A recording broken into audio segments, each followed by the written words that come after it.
Assalamualaikum warahmatullahi wabarakatuh. Jumpa lagi bersama saya Hadi di channel Ngulik Sejarah. Dan pada video kali ini saya akan kembali lagi nih membacakan suatu kisah misteri.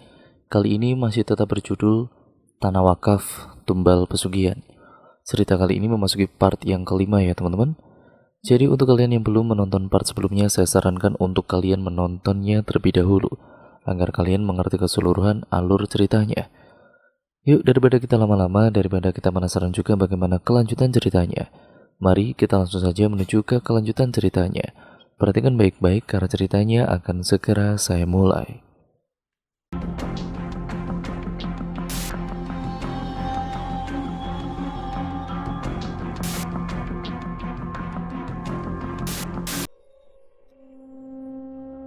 Marni mendekat kemudian mengelus tangan Mesta, menenangkan gadis itu agar tidak berlarut-larut dalam rasa takut dan penasaran.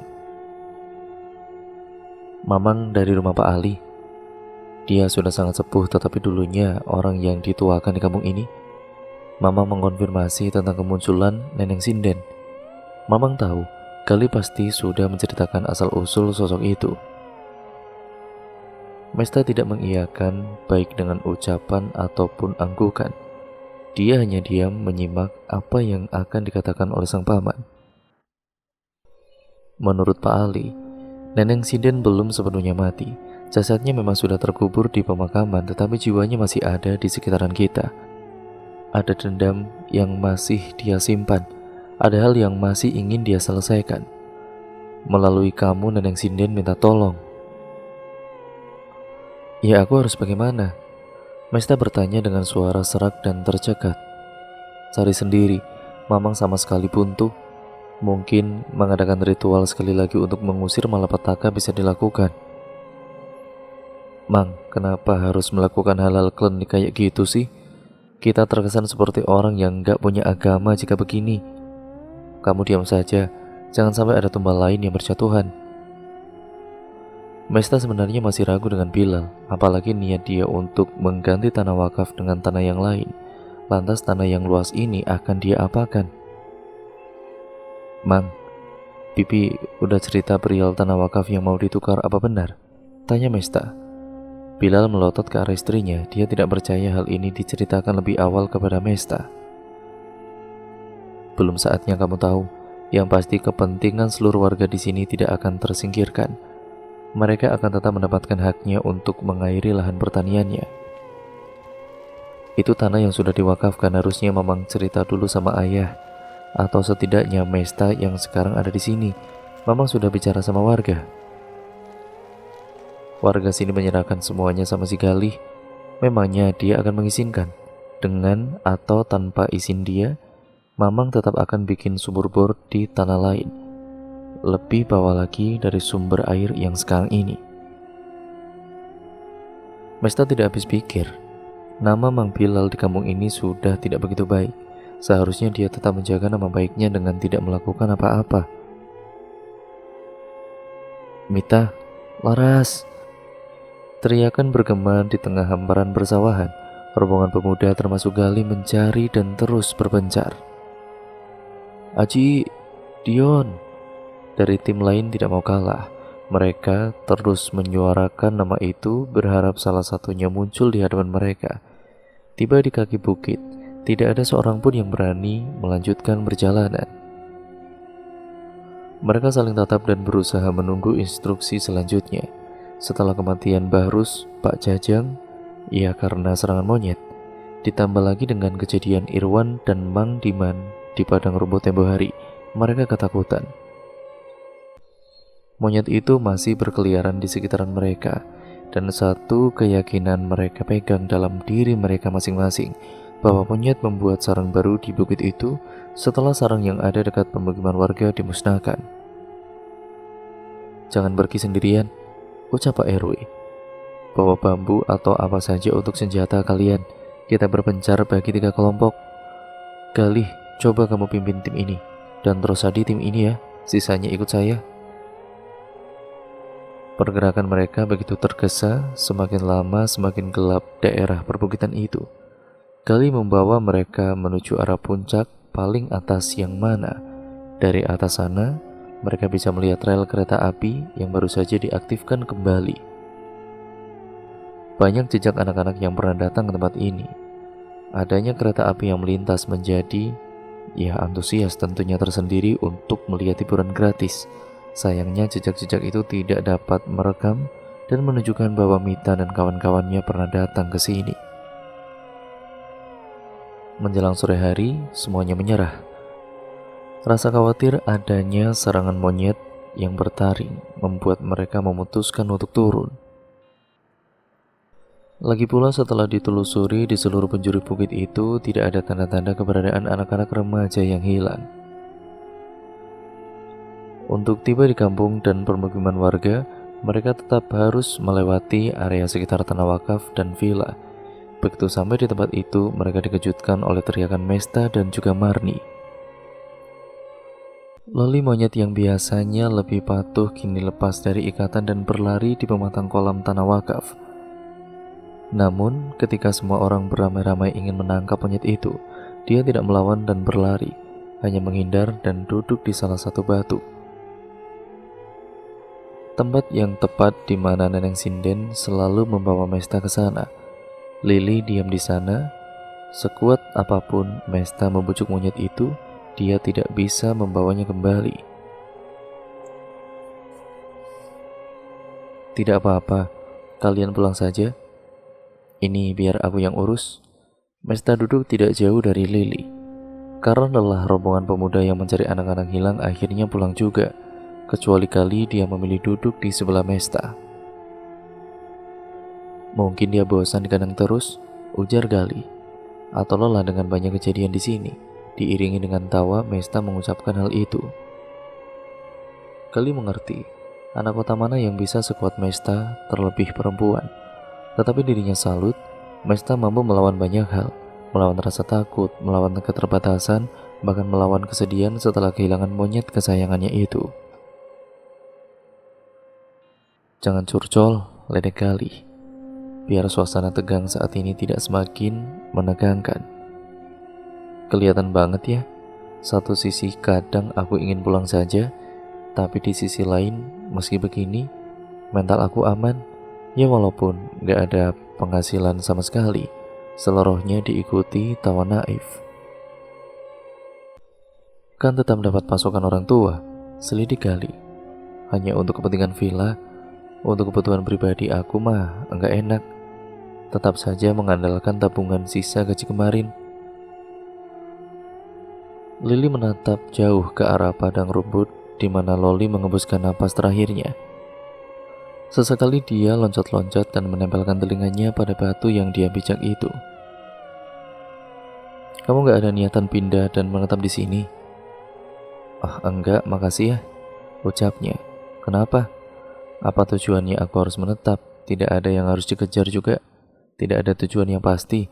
Lagi pula, kedua orang tuaku pasti kesepian karena anaknya di sini. Gali senyum seraya menatap Mesta.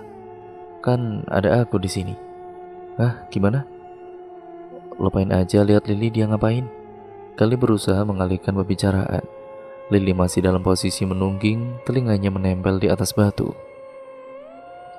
Dia ini memang random. Lili, ayo pulang. Lili mendongak lalu melompat ke pangkuan Mesta. Kedua orang itu akhirnya meninggalkan tempat tersebut. Mesta melihat Lili terus-terusan menunjuk batu tempat dia berpijak. Mesta jadi ingat Neneng Sinden yang selalu hilang di lokasi itu. Masih di hari yang sama, Mesta melihat sebuah mobil bak terbuka parkir di sekitar depan rumah Bilal. Beberapa warga yang penasaran pun berkerumun. Rupanya niat Bilal tidaklah bohong. Lelaki itu benar-benar akan membuat sumur bor di lahan miliknya sebagai ganti dari tanah wakaf yang akan dia tutup. Mau ngebor di mana ini, Pak? Tanya salah satu seorang warga. Saya kurang tahu lokasinya. Itu bos saya yang tahu, jawab lelaki yang berpawakan kecil yang sedang merapikan besok besi panjang. Mesta merasa apa yang dilakukan Bilal salah. Lantas dia mendekat dan berbicara langsung di hadapan Bilal dan tukang bor air itu. Mang, udah izin sama ayah? Tidak perlu izin ayahmu. Toh aku ngebor di tanahku sendiri. Tapi tujuan mama ngebor buat nutup tanah wakaf, bukan? Warga yang berkumpul seketika bergaduh mendengar perkataan Mesta. Satu di antaranya keluar dari kerumunan demi mengabarkan ini kepada RW dan juga Galih. Semua demi kebaikan. Pungkasnya tanpa banyak bicara lagi, Mesta merogoh ponselnya berniat untuk mengabari kedua orang tuanya. Tetapi dengan galak Bilal merebut teleponnya. "Mang, kembalikan. Saya akan kembalikan jika kamu tidak macam-macam dan menghalangi niat saya. Jangan gila, Mang. Tanah wakaf sudah menjadi kepentingan warga. Tidak ada yang berhak menutup, menjual, ataupun memanfaatkan itu demi kepentingan pribadi." Bilal tidak terima. Dia lantas mendekati Mesta dan melotot. "Siapa yang akan menjadikan tanah wakaf itu sebagai kepentingan pribadi, ya? Semua Mamang lakukan demi kepentingan warga sekitar, demi keselamatan orang-orang yang selama ini hanya bisa nuduh kalau saya ini penjahat. Nyatanya begitu, itu tanah wakaf, Mang. Terima saja, Mamang hanyalah keponakan dari kakek. Mamang gak memiliki hak apapun di sini selain dikerjakan oleh ayah. Sadar, Mang." "Jadi kamu pikir aku gila harta?" "Nyatanya begitu, Mang. Aku gak masalah Mamang bikin sumur bor di tanah Mamang sendiri. Yang aku tidak terima menutup tanah wakaf dan sumber airnya. Setidaknya izinlah dulu sama ayah, cuma itu." Dasar perempuan tidak tahu diuntung. Bilal naik pitam, tangannya terangkat hendak melemparkan ponsel Mesta yang sedari tadi dia genggam. Stop, Mang. Eling, Mang, sadar." Galih dan juga Pak RW tiba tepat waktu, melerai pertengkaran antara paman dan keponakannya itu. Sementara itu Bik Marni hanya diam tanpa kata, tidak berdaya menyaksikan amarah sang suami yang begitu mempuncak. Mesta kembali ke villa dengan setumpuk rasa penyesalan. Dia menyesal karena sudah memojokkan dan mengeluarkan kata-kata yang sedikit kasar dan juga keras kepada sang paman. Namun walau bagaimanapun, perempuan itu tetap merasa benar.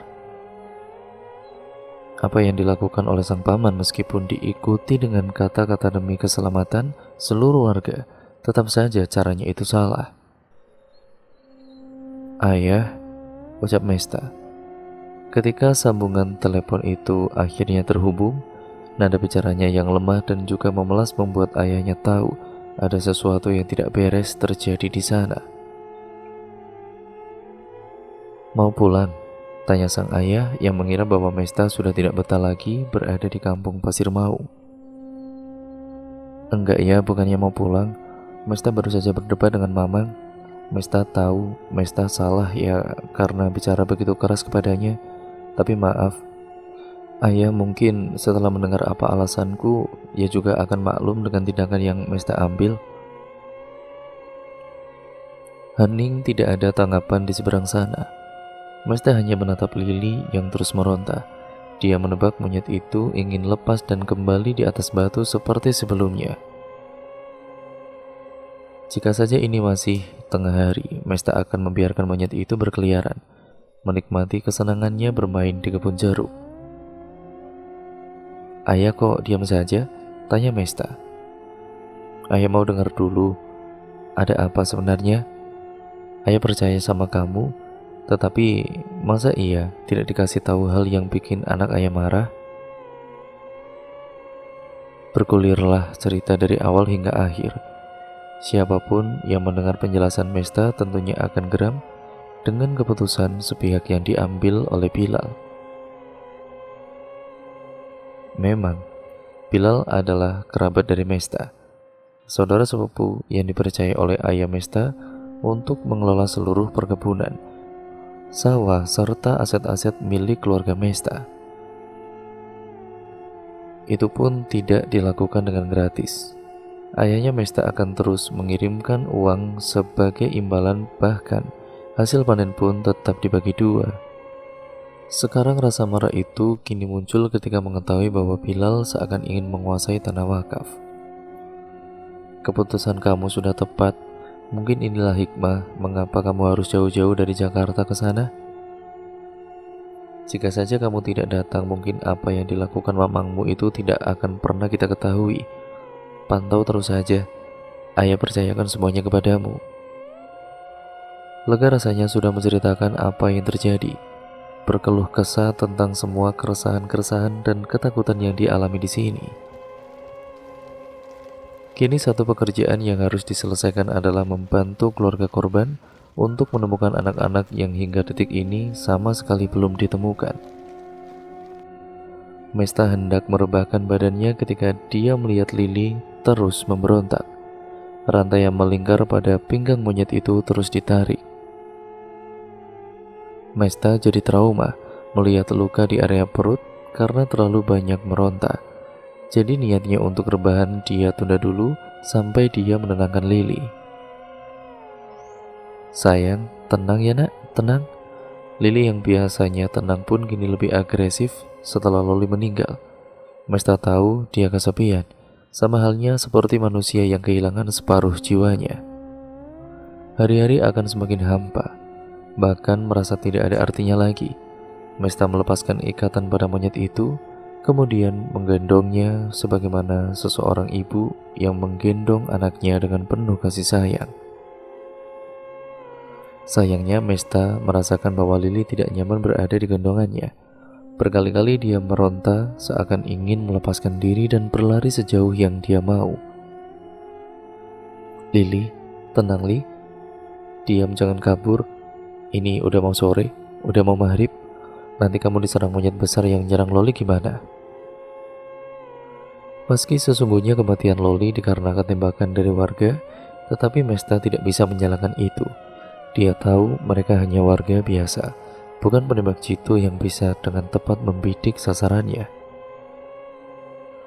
Kejadian itu takut terulang lagi. Lily tidak seberani Loli.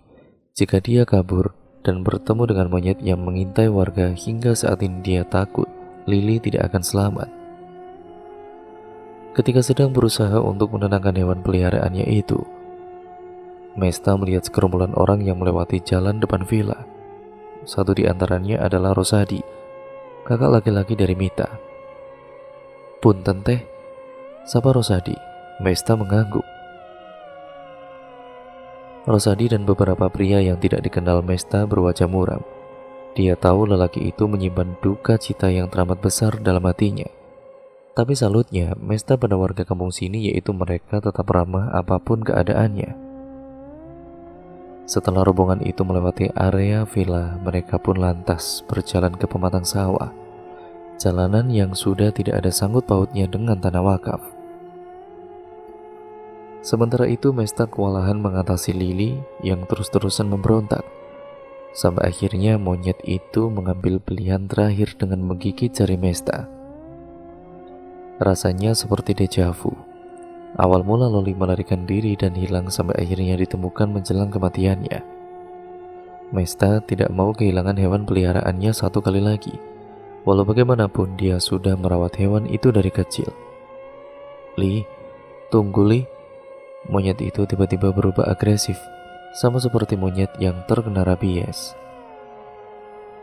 Di sisi lain Mesta takut, ya tetapi di sudut hatinya dia ingin menyelamatkan Lily dan berharap tidak ada kejadian serupa seperti yang dialami oleh Loli. Tanpa alas kaki, Mesta berusaha mengejar monyet itu. Teriakan Mesta mengundang pria-pria yang tadi lewat berbalik arah. Mereka berlari dengan panik karena mengira Mesta dalam bahaya. Ada apa teh? Tanya Rosadi. Lily melarikan diri. Aduh, maaf ya, lanjut saja. Palingan juga dia ke arah sana kok. Biar saya cari sendiri, ucap Mesta. Tidak apa-apa, biar saya bantu cari. Rosadi menawarkan diri. Mesta jadi tidak enak. Padahal dia tahu betul Rosadi sedang berusaha mencari keberadaan sang adik yang hingga pada saat ini masih belum ditemukan. Ini dari sini juga kelihatan tuh, dia di sana. Ayo kita kepung, ajak salah satu rekan Rosadi. Mereka berjalan mengendap. Mesta memancing Lily dengan membawakan makanan kesukaannya. Orang-orang ini adalah salah satunya yang melihat pertengkaran antara Mesta dan Bilal. Pada akhirnya mereka berani memasuki kawasan tanah wakaf karena dia tahu pemilik sesungguhnya adalah Mesta dan dia bertolak belakang juga bertentangan dengan Bilal yang selama ini berkuasa. Ada yang aneh dengan tingkah Lily setelah didekati. Para pemuda yang hendak menangkapnya pun kebingungan, dan dia hanya bisa mematung menyaksikan tingkah laku monyet itu. Lily terus melompat-lompat di atas batu, sesekali menempelkan telinganya seolah-olah mendengar sesuatu yang berada di dalam sana. Hal yang sama yang dia lakukan ketika pertama kali mendapati Lily kabur. Waktu itu Mesta hanya berfokus pada ngobrol dengan Gali, jadinya dia tidak terlalu memperhatikan. "Li, ada apa Li?" tanya Mesta. Lagi-lagi Mesta mengingat Neneng Sinden yang selalu menghilang di sini, tepat di sini. Mungkin insting Lily sebagai binatang lebih kuat dibandingkan manusia, sehingga dia bisa lebih tahu dan membaca petunjuk itu. Tapi apa sebenarnya yang terjadi di tempat ini? Ya, di atas batu yang datar, yang warnanya sudah kekuningan. Setelah puas melompat-lompat di atas batu itu, Lily berjalan ke arahnya kembali ke villa.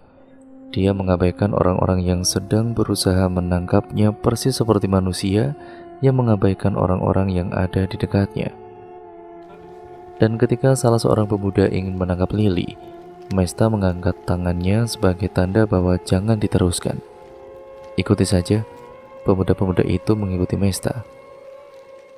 Paling depan Lily berjalan, tergesa mereka menyangka Lily akan kembali ke villa. Sayangnya monyet itu berbelok, melompati pagar yang ditumbuhi daun yang sangat lebat, lalu berjalan di pinggiran kolam dan masuk ke gazebo. Lagi-lagi Lily bertingkah aneh, dia melompat-lompat seakan-akan menemukan sesuatu yang berharga di sana. Mesta yang diliputi rasa penasaran yang begitu besar, berjalan tergesa-gesa, meniti jembatan yang terbuat dari bambu dengan hati-hati. Sementara Rosadi dan kawan-kawannya hanya berdiri di tepi kolam. Mungkin jika Mesta tidak menjerit, para pemuda itu akan terus melanjutkan perjalanan seperti semula. Sayangnya jerit kekagetan Mesta itu menarik perhatian mereka. Satu persatu pemuda berusia di bawah 20 tahun itu melompat dan berlari kecil di atas jembatan bambu yang berderit. Satu di antaranya tercekik sama kagetnya seperti Mesta. Di dalam gazebo, berlantai papan, meringkuk seorang anak laki-laki. Dia tidak tidur, matanya melotot, tetapi tatapannya kosong.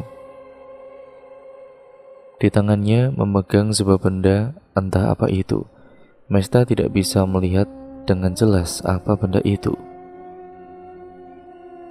Pada waktu yang hampir bersamaan, di tempat yang berbeda, seorang laki-laki tua yang tengah terbakar amarah menyiapkan berbagai sesajen. Salah satunya adalah ayam cemani atau ayam hitam, masih hidup, ayam putih yang juga masih hidup. Dibantu sang istri, dia menyiapkan pot tanah liat berisi pembakaran kemenyan, 7 macam bunga dan 7 macam umbi yang sudah dikukus ditata sedemikian rupa di atas 2 nampan yang digunakan sebagai tempat penyimpanan sesajen itu. Kopi giling khas Garut tanpa gula, rokok kretek dan lintingan tembakau juga tidak lupa. Kepergiannya ke kampung Pak Ali membawa Bilal memiliki banyak petunjuk yang harus dilakukan agar selamat. Salah satunya mengadakan ritual untuk menolak bala. Bilal lantas mengambil segenggam nasi ketan yang sudah dimasak sebelumnya, membungkusnya dengan daun pisang dan tidak lupa kelapa hijau murni yang berwarna kemerahan ketika kulitnya dibelah. Kelapa kopior, minyak duyung, dan telur ayam kampung, juga telur angsa. Sesajen kali ini jauh lebih lengkap dibandingkan dengan sesajen yang digagalkan oleh monyet bengal itu. Selain mengusir malapetaka, ritual itu memang selalu Bilal jalankan tepat di malam 1 Suro. Malam ini, sehabis Isya, lelaki itu akan melakukan ritualnya. Gali dan beberapa warga yang sempat menyaksikan perdebatan Bilal dan Mesta sebelumnya sudah berunding dan berniat untuk bertanya perihal kebenaran dari perdebatan itu. Dipimpin Gali sebagai ketua pemuda, ketua himpunan para petani, orang-orang berencana mendatangi kediaman Bilal. Menjelang maghrib, Bilal dan juga Marni membawa masing-masing satu nampan menuju Sirah Cai di Tanah Wakaf. Bilal sengaja tidak memilih jalan depan villa, karena tentu saja Mesta akan menentang apa yang dilakukan oleh Bilal. Jadinya lelaki itu memilih untuk ke jalan yang di belakang villa, tepat di jalanan setapak yang biasa dilalui warga menuju pemukiman. Dari arah yang berlawanan, Gali beserta rombongan RW menuju ke rumah Bilal. Sampai akhirnya mereka berpapasan dan rasa kaget tidak bisa Bilal sembunyikan. Marni bahkan sudah gemetaran karena rencananya ketahuan. "Apa itu, Mang?" tanya Gali. Ini jangan-jangan dugaan kita benar. Teror itu dia yang buat. Kita sudah cukup tahu alasannya, menguasai tanah wakaf, provokasi salah seorang warga." "Benar itu benar." "Tidak, kami hanya bikin ritual untuk keselamatan kalian, keselamatan kita semua." "Alah, jangan banyak bacot." Dua warga berpawakan tinggi kurus itu terus mendesak. Pasalnya, mereka sudah terlalu muak dengan sikap Bilal yang arogan, sok berkuasa dan merasa semua adalah miliknya. Nampan berisi sesajen itu dengan sekali tepuk berjatuhan di tanah. Ayam cemani yang terikat kakinya tidak bisa melarikan diri, hanya mengepakkan sayapnya tetapi tidak membuahkan hasil apa-apa. "Tangkap saja, dia yang bunuh Barus, Pak Jajang, dan sekarang anak-anak remaja," teriak seorang lagi. Gali hendak mencegah tetapi Bilal melemparkan nampan yang tersisa ke arah para warga. Tanpa menunggu lama, lelaki itu lari tunggang langgang meninggalkan istrinya yang kebingungan. "Sumpah saya tidak tahu apa-apa, tolong jangan celakai saya." "Amankan saja dulu, bawa ke villa. Kita tahu Mesta ada di pihak warga. Biar saya saja, kalian cari Mang Bilal sampai dapat." Gali meraih tangan Bik Marni. Sesajen yang semula sudah ditata dengan rapi di atas nampan atau tampah itu kini berserakan di tanah, dan beberapa orang di antaranya menginjak benda-benda yang dianggap klinik dan sesat itu. Marni meneteskan air mata. Dia khawatir suaminya akan menjadi korban kekerasan dari warga yang main hakim sendiri. Yang bisa dia lakukan hanyalah berdoa semoga ada belas kasihan dari para warga itu. Entah mengapa ketika perempuan tua itu melihat Gali, sepertinya ada kepuasan di mata lelaki itu. Mungkin karena selama ini Gali selalu diusir, tidak pernah dipercaya dan dimaki-maki oleh Bilal. Inilah saatnya lelaki itu untuk membalaskan dendamnya. "Jangan apa-apain Mamang ya, Lih." Ratapan permohonan itu seperti angin lalu. Gali terus berjalan sambil menuntun Marni menuju villa. Sampai di jalan setapak berbatu yang sisi kirinya dihiasi oleh tembok dengan daun sirih yang lebat. Boleh melihat keanehan. Ada Mesta dan juga Rosadi yang dia lihat dari balik kerambatan sirih itu sedang berdiri di gazebo tengah kolam. Setelah mendekat dan mencari celah untuk melihat lebih jelas apa yang sedang terjadi, barulah Gali bisa melihat bahwa di gazebo itu tidak hanya ada Mesta dan juga Rosadi saja. Ada pemuda-pemuda yang memang gigih mencari Nita dan kawan-kawannya. "Ada apa?" Gali bertanya dari seberang kolam. "Ajik ketemu, tapi dia linglung begini sama sekali belum bisa diajak ngomong," ungkap Rosadi. Gali melepaskan tangan pada pegangannya di lengan Marni. Dia sudah tidak peduli lagi apakah istri dari Bilal itu akan ikut kabur ataupun tidak. Berita yang baru saja dia dengar jauh lebih menarik dan jauh lebih penting dibandingkan itu semua. Dia berjalan di jembatan bambu yang lebarnya tidak lebih dari 40 cm. Jembatan itu bergoyang-goyang manakala dilewati. Jika tidak terbiasa maka bisa saja jatuh ke kiri atau ke kanan. Gali melihat di sudut gazebo Aziz yang tengah meringkuk dengan tatapan mata yang kosong. "Bawa ke villa bisa nggak sih?" "Nggak bisa, kita susah bawanya." Bisa-bisa kita yang tercebur ke kolam nantinya. Sebaiknya nunggu dia sadar dulu, ucap Galih. Sambil menunggu, sebaiknya kamu sama kamu ikut aku untuk nyari Mamang Bilal, Mesta dan juga Rosadi di sini. Ada Bik Marni juga yang bisa bantu. Galih melirik ke arah seberang kolam yang dia khawatirkan kaburnya Bik Marni ternyata tidak terjadi. Perempuan itu setia berdiri di sana menyaksikan dengan wajah tidak terbaca. Bi, tolong ambil air, Bi. Teh manis atau air hangat, teriak Mesta setelah Galih dan orang-orang yang ditunjuknya pergi meninggalkan tempat itu untuk mengejar Bilal. Sebenarnya, Mesta benar-benar kasihan melihat keadaan Galih yang terlihat sangat pucat. Marni menyanggupi tergopoh-gopoh perempuan itu masuk ke area villa untuk mengambil air. Namun, sebelum memasuki area dapur, perempuan itu dikagetkan dengan terbukanya pintu samping. Di ambang pintu tersebut, sosok yang selama ini selalu mendatangi dan juga menghantui. Mesta bela diri tanpa ekspresi. Marni hanya diam, jantungnya berdegup kencang. Dia sempat mengira apa yang selama ini Mesta katakan hanyalah halusinasi belaka. Karena sejujurnya, seumur hidup dia tidak pernah melihat secara langsung sosok ini, melainkan melalui cerita-cerita yang beredar di masyarakat. Inilah kali pertama Marni melihat sosok itu secara nyata. Wajahnya keriput, matanya cekung ke dalam, dan dia menyeringai seperti sedang memberikan ejekan kepada perempuan itu. "Apa maumu?" sentak Marni. Perempuan itu menghela nafasnya yang tidak beraturan. "Kamu gagal." Neneng Sinden akhirnya buka suara. Suaranya yang cempreng khas nenek-nenek bergema terus di kepala Marni. Dia hanya bisa menatap sosok yang semakin lama semakin pudar di telan kegelapan malam. Marni tidak bisa mengelakkan kakinya. Dia ketakutan sampai akhirnya Mesta datang mengambil karena air yang dia minta tidak kunjung tiba. "Astagfirullah, Bi, lantainya kenapa basah?" Marni tersadar saking takutnya perempuan itu terkencing di celana. Lalu dia menunjuk ke arah pintu yang masih terbuka. "Jangan bilang ada orang di sini." Mesta mendekat ke arah pintu. Tidak ada apa-apa di sana. Hanya saja suasananya begitu dia kenali. Biasanya terjadi ketika Neneng Sinden baru saja menampakkan dirinya.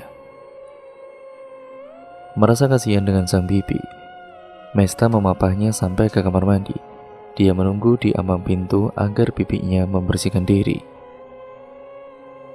Ketika semua selesai, Mesta kembali membawa satu poci teh hangat untuk Aji yang masih terbaring di gazebo yang gelap. "Ji, bangun Ji." Dua pemuda yang menemani terus berusaha membangunkannya. Mesta meletakkan poci di lantai gazebo lalu menyelimuti Aji dengan sarung. "Sebaiknya panggil keluarga dia, siapa tahu Aji buru-buru sadar," usul Mesta. "Tadi Kang Rosadi bilang jangan dulu, tutur Miat." "Iya, jangan dulu," ucap Rosadi. "Kasihan ibu saya dan juga yang lain yang belum ketemu, nanti malah cemas lagi." Setidaknya dengan adanya Aji masih ada harapan. Mita, Laras, dan juga Dion juga kembali. Jadi memanggil keluarga lebih baik. Dia kedinginan di sini, kasihan juga takut dehidrasi. Miat mengangguk. Lelaki itu segera menemui keluarga Aji, mengantarkan kabar berita bahwa remaja tanggung yang menghilang lebih dari 2 hari itu kini ditemukan dalam keadaan selamat. "Mesta, Bibi mau bicara," ucap Marni setelah Miat pergi menyusul keluarga Aji. Marni yang sudah terlihat segar menuntun keponakannya untuk bicara empat mata di tempat yang dia anggap aman. "Mamang dikejar warga," ucapnya pelan. "Dikejar gimana?" "Karena dia pelaku dari semua teror ini." Suara lantang di ambang gerbang membuat Mesta dan Marni berpaling. Perempuan itu mengerutkan kening dan menatap Marni, juga orang itu bergantian. "Kalian salah paham. Tidak seperti itu. Justru kami sedang menyelamatkan kampung ini dari teror. Ada yang melakukan pesugihan dan minta tumbal di sini. Percaya pada kami." Marni berkata dengan suara gemetar, "Kalaupun perkataanmu benar, maka itu adalah kalian. Buktinya sajian-sajian itu dan semua kelakuan kalian yang bikin resah. Neng Mesta, kalau saja tadi kami enggak lihat kalian berantem masalah tanah wakaf, kami enggak akan yakin dengan ini." Mesta hanya diam. Dia berusaha mencerna sebaik-baiknya karena dia tidak mau berdiri di pihak yang salah. Meski Bilal dan Marni adalah kerabatnya, saudara dekat kedua orang tuanya, jika mereka salah, Mesta tetap akan menyalahkan mereka. Sudah cukup bukti bahwa Bilal nyaris mengganti tanah wakaf yang luas dengan tanah sepetak yang dia miliki, dengan dalih warga hanya butuh air. Padahal tidak hanya air saja, banyak sekali manfaat dari tanah itu untuk pertanian warga. Tolong percaya sama kami, Mesta. Kalau bukan kamu yang akan percaya dengan kami, siapa lagi? Semua orang sudah meragukan kesaksianku. Kini pamanmu dalam bahaya. Bibi khawatir orang-orang akan menyiksa dia atas tuduhan yang tidak pernah dilakukannya. Mesta melepaskan pegangan tangan Marni. Tadinya aku mau percaya sama kalian, tapi dari serangkaian peristiwa yang terjadi, mau tidak mau aku harus berada di pihak warga. Ada banyak kejanggalan yang menjadi perang batinku. Ini benar-benar membuatku bingung, Bi. Termasuk hilangnya Loli, sementara kandang tetap terkunci. Emangnya Loli monyet gaib yang bisa keluar begitu saja? Ditambah lagi, CCTV yang baru saja dipasang kini sudah tidak berfungsi. Marni menangis. Dia terduduk di kursi depan villa. Suasana itu diinterupsi dengan kedatangan keluarga Aji. Perempuan berusia 40 tahunan terlihat begitu bersemangat dengan lelehan air mata di pipinya. Kehilangan anak selama lebih dari 2 hari membuat dia semangat untuk datang ketika dikabarkan bahwa Aji baik-baik saja. "Aji!" teriak perempuan itu. Mesta keluar dari area villa dan menghampiri pertemuan yang mengharukan itu. Aji belum sepenuhnya sadar, tetapi matanya yang semula nyalang kini bergerak mengikuti sumber suara. Pemuka agama yang ikut datang ke area gazebo atas kolam itu membaca-baca doa, kemudian meniupkannya pada segelas air yang tersedia di sana. "Berikan padanya," usapkan sebagian di kepala dan juga wajahnya. "Jangan lupa telapak tangan dan juga kakinya," perintah Ustadz yang biasa dipanggil Ceng Amin itu. Dengan tangan gemetar, Ibu Aji melakukan semua perintahnya. Ceng Amin itu di tangannya ada sesuatu. Rosadi mengungkap hal itu. Dengan mengucapkan basmalah terlebih dahulu, Ceng Amin lantas mengambil 2 benda yang masing-masing digenggam di tangan kanan dan tangan kiri Aji. Tangan kanannya memegang kerang besar berwarna ungu, sedangkan tangan kiri seperti sebuah kain lusuh yang terikat dengan simpul tali yang begitu rumit. "Jangan!" Aji meraih kerang ungu dan menyembunyikannya di balik baju yang lembab. Sementara kain lusuh dengan simbol itu diserahkan kepada Ceng Amin. "Ini puhul," ucap Ceng Amin. Sarana sihir para tukang sihir untuk menyakiti mangsanya, atau sarana meletakkan teknologi alam jin untuk kekuatan sihirnya. "Keterlaluan Bilal," pekik salah seorang warga yang murka dengan ini. "Jangan dulu berburuk sangka, belum tentu pelakunya beliau. Sebaiknya kita tabayun terlebih dahulu. Jangan sampai keyakinan kita menjadi fitnah yang keji." Mesta tidak habis pikir. Hanya demi sebuah tanah wakaf, Mang Bilal tega melakukan perbuatan-perbuatan yang tidak manusiawi ini. Ya, seseorang yang terkena santet dengan media buhul ini, konon katanya jalan satu-satunya hanya dengan mengurai agar si buhul saling terpisah. Jika sudah terpisah, maka diyakini si korban akan sembuh dan ilmu sihirnya akan hilang. "Aji, nanti kita bawa ke musola, kita ruqyah di sana." Ceng Amin berdiri lalu pamit untuk mengurai simbol buhul itu sebagai upaya untuk menyelamatkan Aji. Jangan langsung diberondong dengan pertanyaan, "Kasihan baru sampai sini." Ceng Amin mengingatkan lalu dia pergi meninggalkan tempat itu. Ibu Aji kembali memberikan minuman kepada Aji. Kali ini teh hangat yang dibawa Mesta dari villa. "Aji, udah bisa berdiri?" tanya Mesta. Aji yang tidak mengenali Mesta lantas menatap ibunya. "Bukan apa-apa, di sini gelap dan tidak nyaman. Istirahatnya pindah ke villa saja, Bu," Mesta menambahkan setelah Ibu Aji menatap dirinya.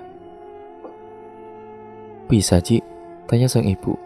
Masalahnya mereka berada di atas kolam yang mana jembatan penghubungnya tidak memungkinkan untuk berjalan bersisian 2 atau 3 orang. "Aji coba, Bu." Sigap, Rosadi dan 2 orang lainnya membantu Aji untuk berdiri. Mesta jalan lebih dulu disusul 2 orang pemuda yang jalan mundur demi menuntun Aji. Dan paling belakang ada Rosadi dan juga ibunya Aji.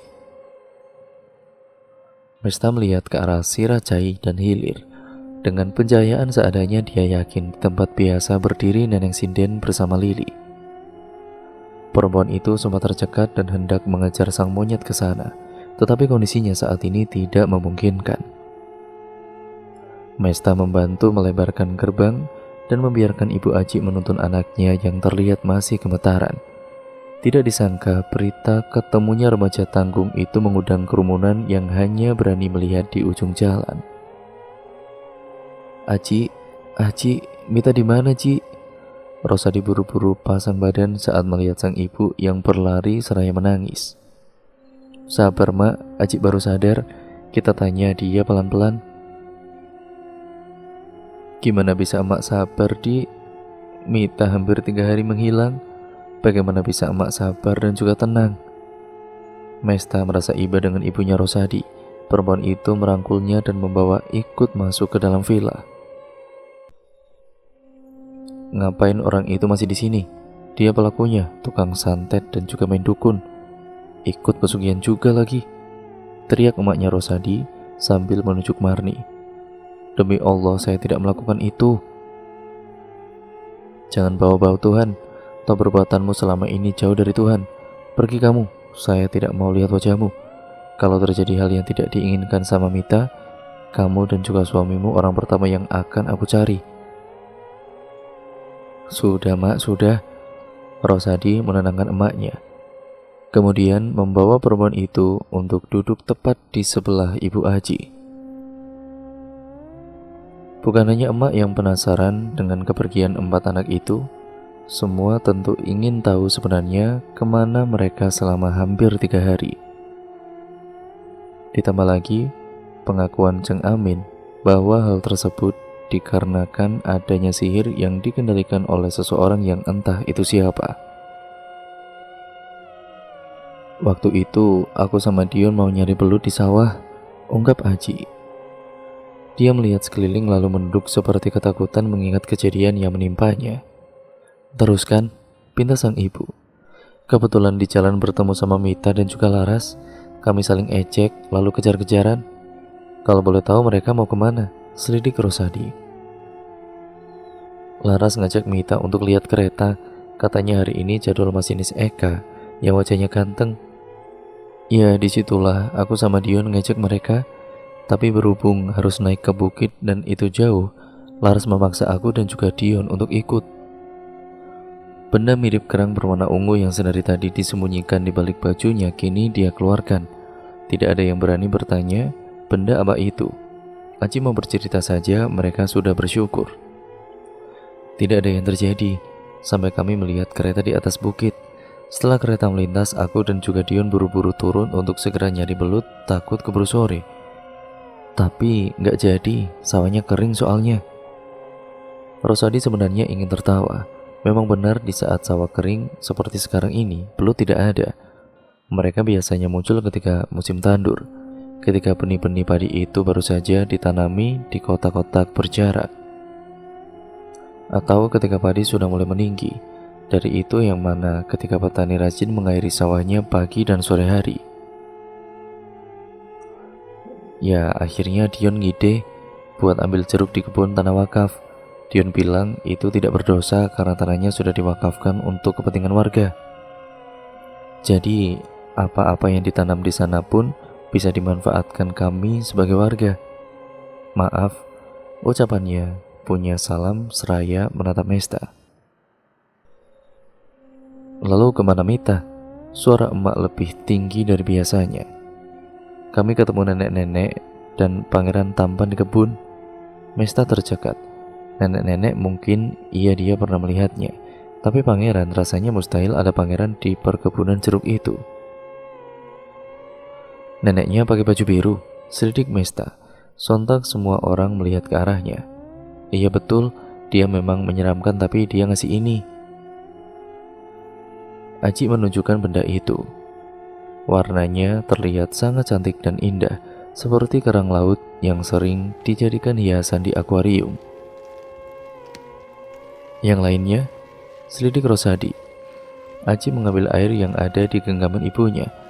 Lelaki itu meneguknya sampai tandas, seperti seseorang yang kehausan dan tidak minum berhari-hari. Ya, karena wajahnya serem, dia melarang untuk menerima pemberian nenek itu. Yang lainnya juga nggak mau menerima, tapi aku suka kerangnya, jadi aku bawa buat disimpan di akuarium.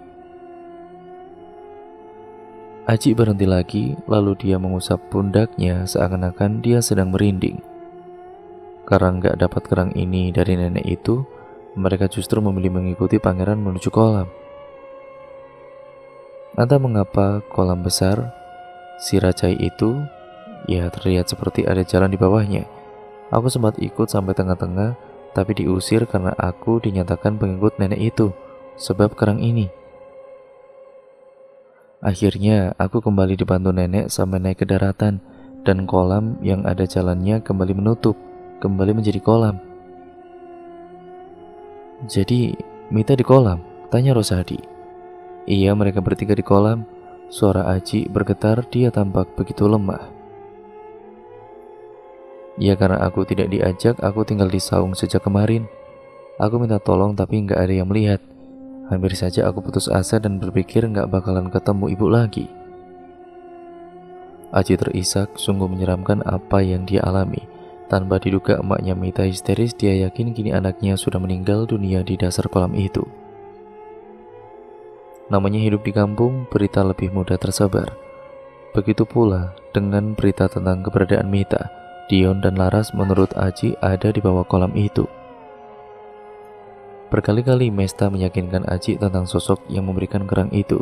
Ternyata semua ciri yang dikemukakan oleh anak itu mengarah pada Neneng Sinden. Ternyata benar selama ini, sosok itu memberikan petunjuk kepada Mesta tentang apa yang akan terjadi di depannya. Itulah mengapa sosok itu selalu menghilang di tempat yang sama. Karena mungkin disitulah anak-anak itu berada saat ini. Tidak hanya pemuda yang berada di RT setempat yang dikerahkan untuk mencari ketiga anak yang masih belum ditemukan di dasar kolam. Lampu-lampu besar sengaja disorotkan demi memudahkan pencarian. Mereka tidak bisa menunda pencarian hingga hari esok.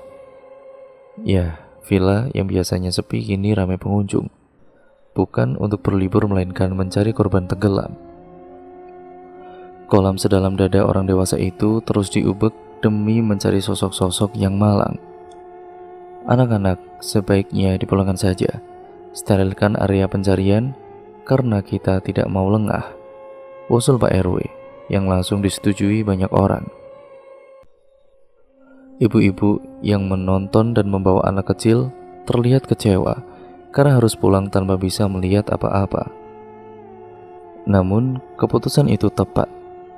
Ya karena bisa saja orang dewasa lengah dan terjadi lagi hal yang tidak diinginkan. Menjelang tengah malam semua warga menyerah, seluruh area kolam sudah disusuri dan tidak membuahkan hasil. Terkadang mereka dikejutkan dengan sentuhan dari ikan yang bergerak di dalam. Mereka tidak sanggup lagi melanjutkan karena air begitu dingin dan mereka sudah kedinginan. Keputusan akhirnya diambil. Mereka akan melanjutkan pencarian esok hari ketika sudah siang. Pencarian diakhiri meski begitu para lelaki baik dari kalangan pemuda sampai bapak-bapak tidak meninggalkan area tanah wakaf. Mereka sengaja begadang sambil memikirkan strategi untuk mencari anak-anak itu. Lili yang biasanya anteng di kandang, kini kembali meronta.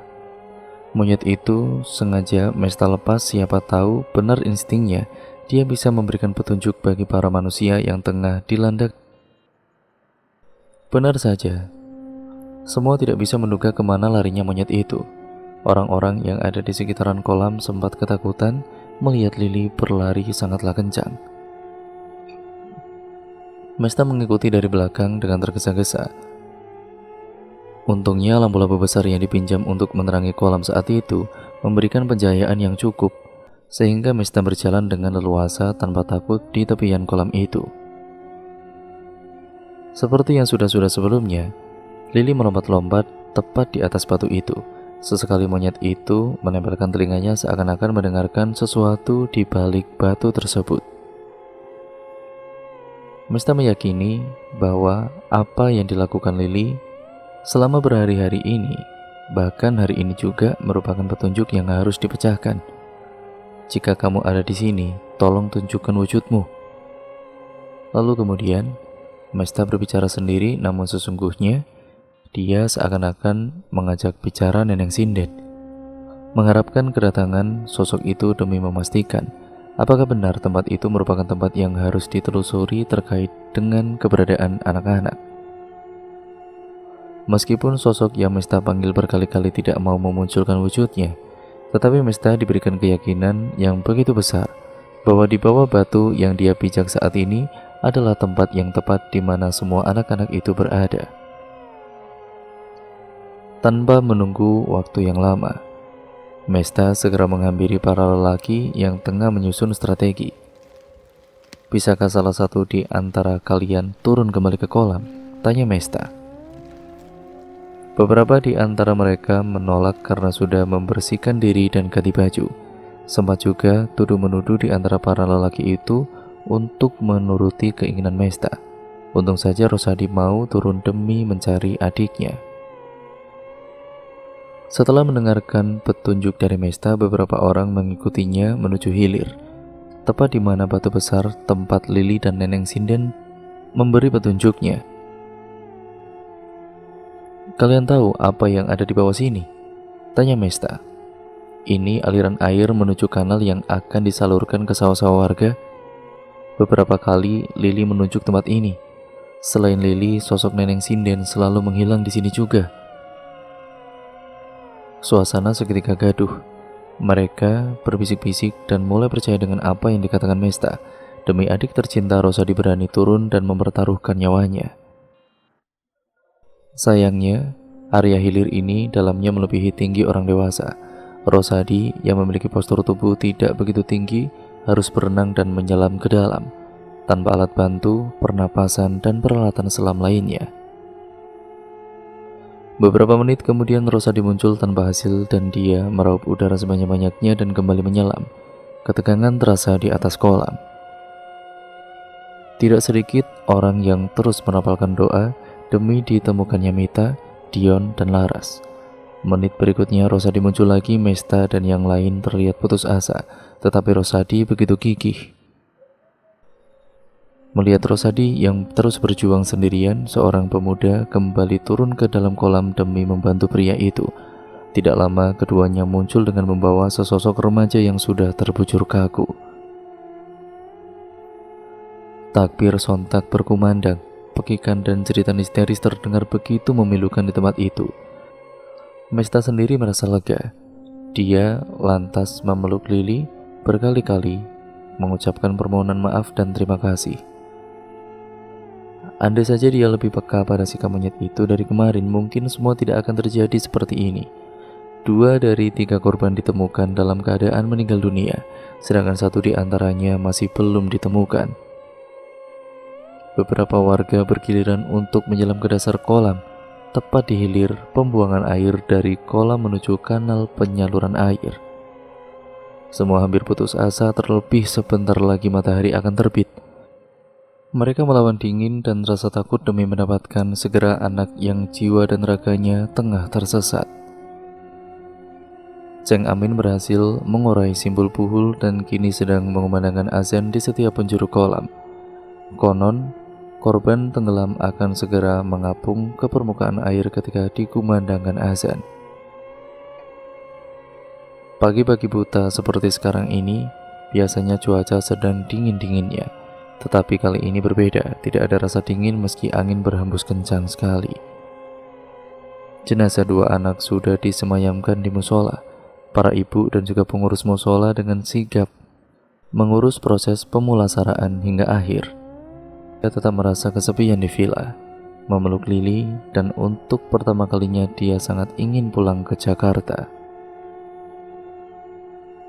Sakit hati karena dikhianati tidak ada apa-apanya, tetapi sakit hati melihat jeritan ibu yang kehilangan anaknya membuat dia tidak bisa membendung air matanya. Di lain tempat, pemuda Pasir Maung yang memburu Mang Bilal kehilangan jejak ketika dia tiba di salah satu pegunungan daerah Garut. Bilal hilang tanpa jejak meski motor metik yang dia kendarai teronggok di kaki gunung, tepat di jalanan setapak area pendakian.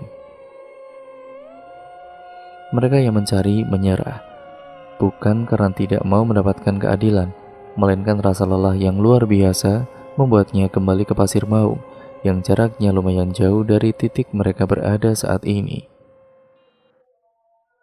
Kita lapor polisi saja biar mereka yang urus.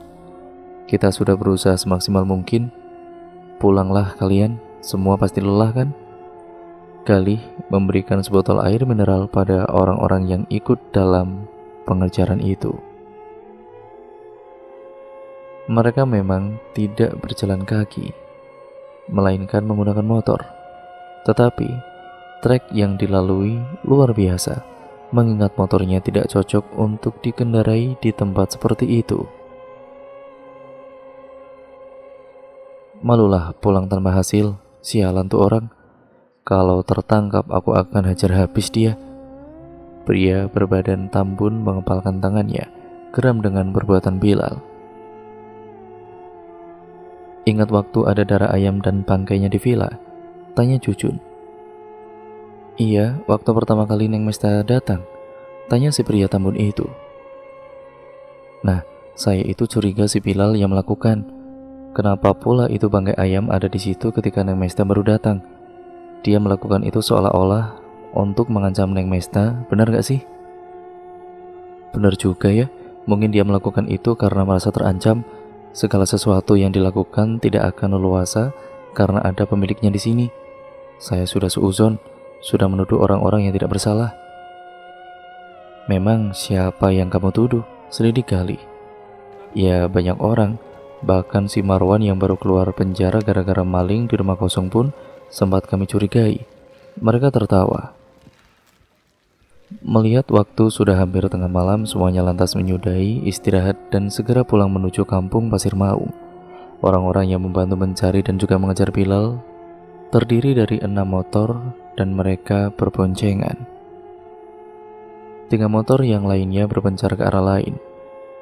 Sementara 3 motor yang ada Galih, Jujun, dan pria tambun yang berhasil mengejar Bilal meskipun tetap saja pada akhirnya pria itu lolos.